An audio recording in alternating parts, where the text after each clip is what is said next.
نحمده ونصلي على رسوله الكريم اعوذ باللہ من الشیطان الرجیم بسم اللہ الرحمن الرحیم الصلاة والسلام علیک یا سیدی یا رسول اللہ وعلی آلک واصحابک واہل بیتک یا سیدی یا نور اللہ۔ محترم حاضرین، اللہ تعالیٰ نے قرآن مجید فرقان حمید میں ارشاد فرمایا وَهُوَ الَّذِي يَقْبَلُ التَّوْبَةَ عَنْ عِبَادِهِ وَيَعْفُو عَنِ السَّيِّئَاتِ وَيَعْلَمُ مَا تَفْعَلُونَ۔ اور اللہ تعالیٰ کی ذات ہی وہ ذات ہے جو اپنے بندوں کی توبہ کو قبول فرماتا ہے اور ان کے گناہوں سے درگزر فرماتا ہے، اور وہ جانتا ہے جو کچھ تم کر رہے ہو۔ میدان کربلا میں ایک ایسی شہادت کا ذکر کرنا ہے کہ جسے اللہ تعالیٰ نے عین آخری وقت میں سعادت و شہادت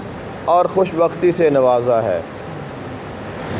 جن کا نام حضرت حر بن یزید ریاحی رضی اللہ تعالی عنہ ہے۔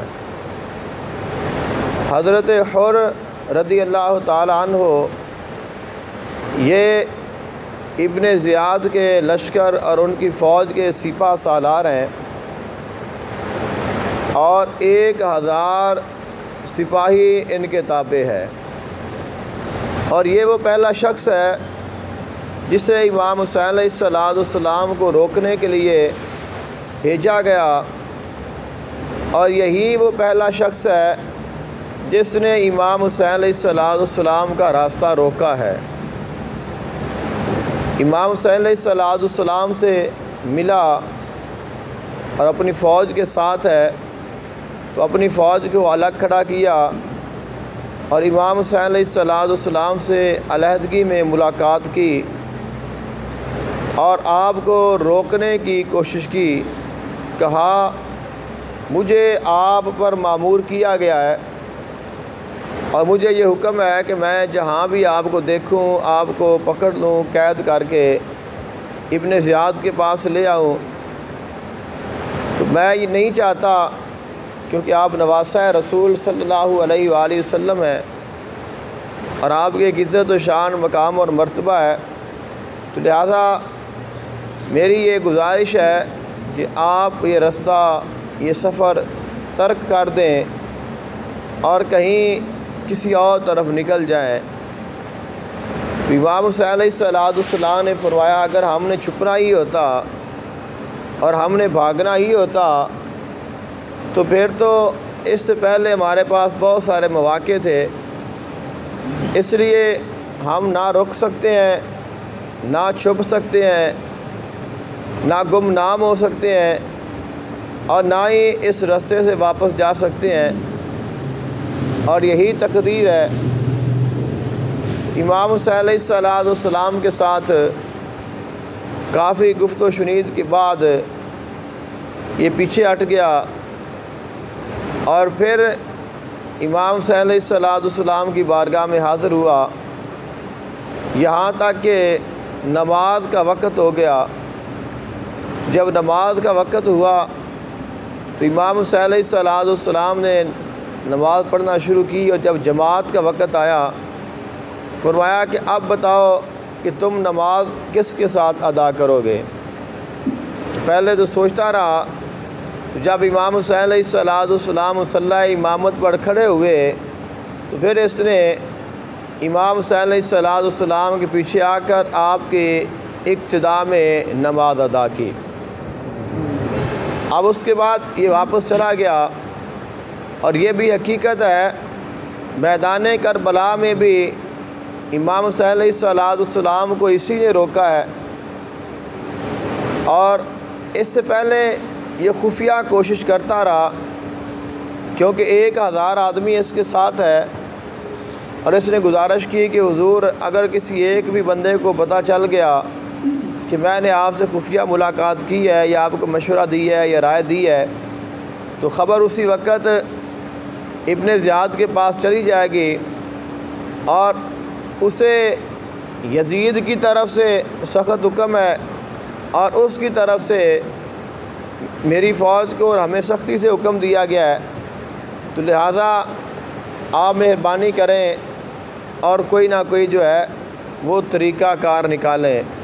تو امام حسین علیہ السلام تو ڈٹ گئے ہیں، آپ نے تو پیچھے نہیں ہٹے، نہ آپ نے ہٹنا تھا۔ تو بالآخر پھر پیچھے سے ابن زیاد کا اور بھی لشکر آ گیا اور امام حسین علیہ السلام کو میدان کربلا میں روک لیا گیا۔ اب 10 محرم الحرام کو دونوں لشکر آمنے اور سامنے ہیں۔ جناب حر لشکر یزید میں ہے، فوج کے سپہ سالار ہیں اور یہ پریشان ہیں، مضطرب ہیں اور کوئی سمجھ نہیں آ رہی ہے کہ جسم جو ہے وہ کانپ رہا ہے، دل کی دھڑکن بھی تیز ہے، دل کچھ اور کہتا ہے، دماغ کچھ اور کہتا ہے۔ اتنے میں ان کا بھائی حضرت مصعب رضی اللہ تعالیٰ عنہ قریب آئے اور کہا کہ اے بھائی، میں نے تمہارے ساتھ کئی جنگیں لڑی ہیں اور بڑی سخت جنگیں ہم نے دیکھی ہیں، لیکن آج تک میں نے آپ کی یہ حالت نہیں دیکھی کہ جس طرح آپ کے اوپر حالت اضطراری طاری ہے، تو اس کی کیا وجہ ہے؟ تو آپ فرماتے ہیں کہ یہ تو سچ ہے کہ یہ جنگ پہلی جنگ نہیں ہے اور میں نے اس سے پہلے بھی کئی بڑی بڑی جنگیں لڑی ہیں، لیکن آج کی جو جنگ ہے اور جو پہلی جنگیں ہیں ان میں ایک خاص فرق ہے۔ وہ فرق یہ ہے کہ پہلی جنگیں کافروں کے ساتھ ہوتی تھیں، کفار کے ساتھ ہوتی تھیں، دیگر لوگوں کے ساتھ ہوتی تھیں، اور آج کی جو جنگ ہے وہ فرزند رسول کے ساتھ ہے۔ آج ہمارا جو مد مقابل ہے وہ آقا علیہ السلام کا نواسہ، آقا علیہ السلام کا بیٹا امام حسین ہے۔ تو اب مجھے سمجھ نہیں آ رہی ہے کہ میں کیا کروں۔ تو اتنی دیر میں اب اسی حالت میں یہ ہے، امام حسین علیہ السلام کی طرف سے آواز آتی ہے کہ ہے آج کوئی ایسا جو ہم پر اپنی جان نثار کرے اور اپنے مقدر کو سنوار لے۔ تو یہ اعلان امام حسین علیہ السلام کی طرف سے کیا گیا ہے اور یہ دعوت عام تھی کہ کوئی بھی آج ہمارے ساتھ آ جائے گا اور ہماری طرف سے لڑے گا، چاہے اس کی جان چلی کیوں نہ جائے، لیکن ہم اسے اس بات کی خوشخبری دیتے ہیں کہ اصل کامیابی اسے ہی نصیب ہوگی، کیونکہ امام حسین علیہ السلام حضور کی امت کو بچانے کے لیے نکلے ہیں۔ تو جب اس نے یہ آواز سنی تو بس اس کے دل کے جو دروازے تھے وہ کھل گئے، دماغ روشن ہو گیا اور اس نے گھوڑا دوڑایا اور یزیدی فوج سے نکلا اور امام حسین علیہ السلام کے قدموں میں آ کے گر گیا اور عرض کی کہ حضور، اس میں کوئی شک نہیں کہ میں نے آپ کو تکلیف دی ہے، میں نے آپ کا رستہ بھی روکا ہے اور میری وجہ سے آپ پریشان بھی ہوئے ہیں، لیکن میں نے آپ کی آواز سنی ہے اور آپ کی آواز پہ میں حاضر ہوا ہوں، کرم فرمائیں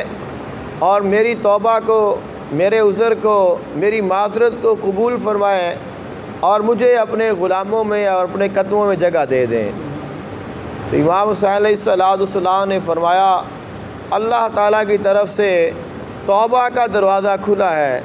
تو تم آ گئے ہو تو تم اللہ تعالیٰ کی بارگاہ میں قبول ہو، تمہاری توبہ بھی مقبول ہے۔ امام حسین علیہ السلام نے خوشخبری دی اور اب امام حسین علیہ السلام کی طرف سے یہ اپنی جان کا نذرانہ پیش کرنے کے لیے میدان میں نکلا ہے۔ جب عمر بن سعد نے دیکھا کہ یہ شخص تو ہمارا تھا، اب بن گیا امام حسین کا، تو اب اس نے سوچا کہ اب ہمیں کیا کرنا چاہیے۔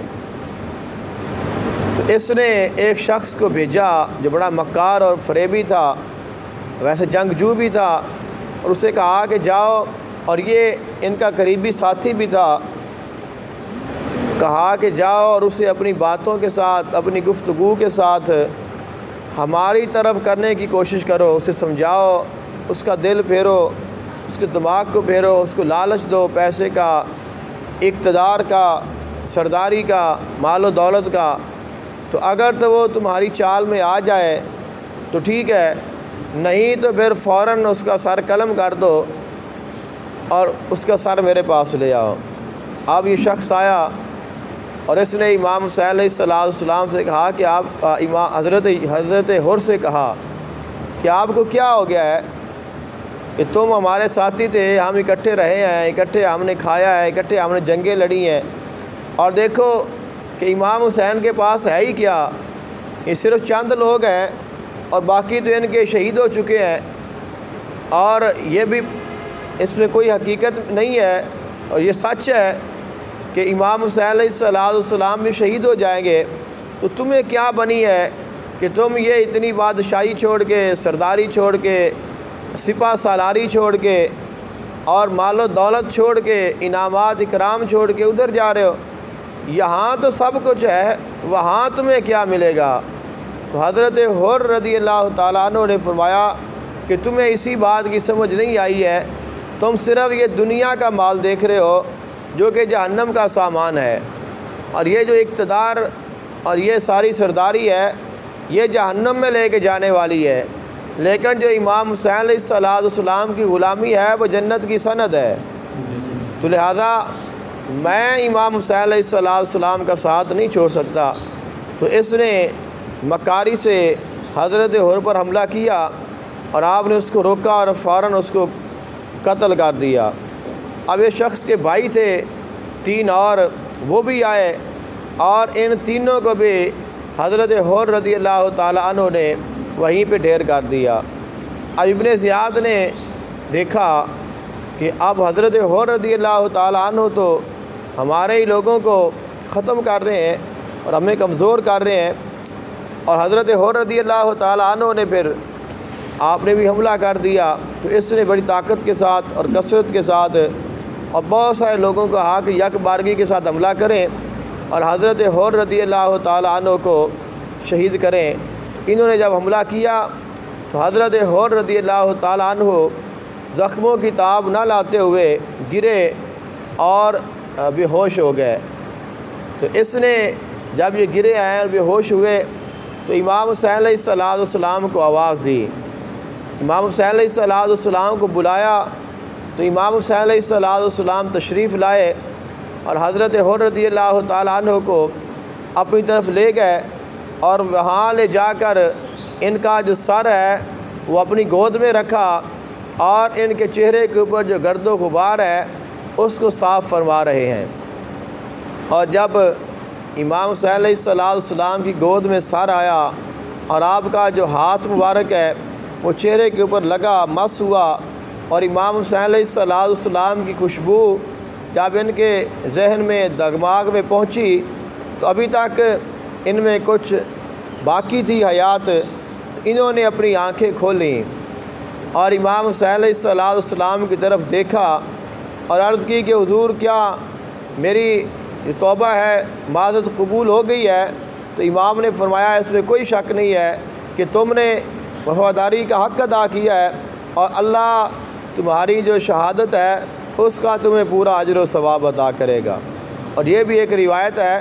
کہ حضرت حر رضی اللہ تعالیٰ عنہ کو ایک زخم لگا تھا پیشانی کے اوپر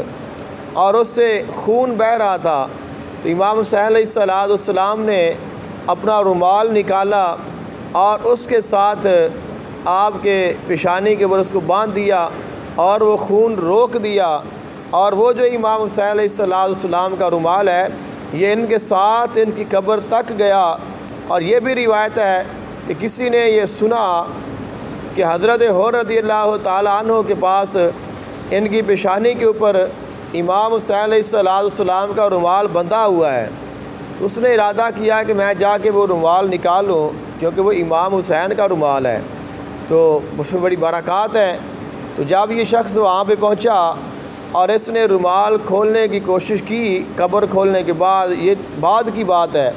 تو قبر کھولی، وہاں پہ گیا اور وہ رومال دیکھا۔ جب اس کو کھولنے لگا تو حضرت حر رضی اللہ تعالیٰ عنہ نے اس کا ہاتھ پکڑ لیا اور فرمایا یہ رومال میں نے بڑی محنت سے حاصل کیا ہے اور یہ میں تمہیں کسی قیمت پر نہیں دوں گا۔ تو اب اس کو پھر وہ چھوڑنا پڑا اور پھر دوبارہ قبر بند کر دی۔ تو یہ شہادت ہے۔ خالق کائنات نے فرمایا جو ہماری راہ میں قربان ہوتے ہیں وہ مرتے نہیں ہیں بلکہ وہ زندہ رہتے ہیں۔ اور حضرت حر رضی اللہ تعالیٰ عنہ ایسے خوش قسمت ہیں کہ انہوں نے کوئی سختی برداشت نہیں کی ہے، یعنی آخری وقت تک پانی کھانا سب کچھ کھاتے پیتے رہے ہیں، اور بالکل عین آخری وقت یہ امام حسین علیہ السلام کے پاس آئے ہیں۔ یعنی انہیں حضرت حر رضی اللہ تعالیٰ عنہ نے